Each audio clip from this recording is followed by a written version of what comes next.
practices in cattle farming: dipping, dosing, and vaccinating. Hey everyone! Today, let's dive into some crucial practices in cattle farming that ensure the health and productivity of our herds. Dipping. Tick control.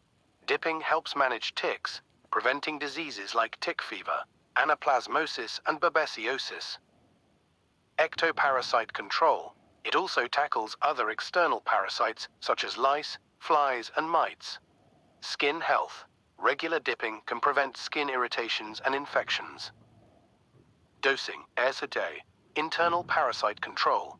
Using anthelmintics, dosing controls internal parasites like worms, which can cause weight loss and reduced fertility. Improved nutrition. By eliminating internal parasites, cattle can absorb nutrients more effectively, promoting better growth and health. Vaccination, disease.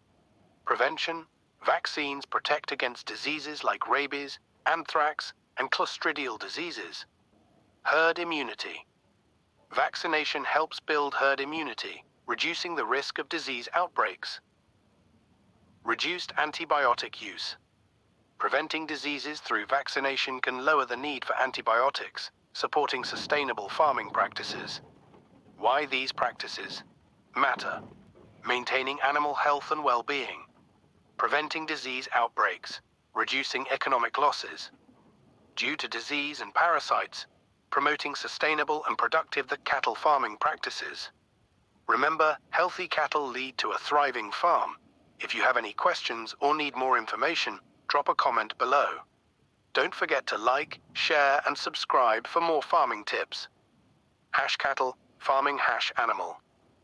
Health #sustainable farming farm life #agriculture. Feel free to tweak this post to better fit your style or add any additional information you think is important.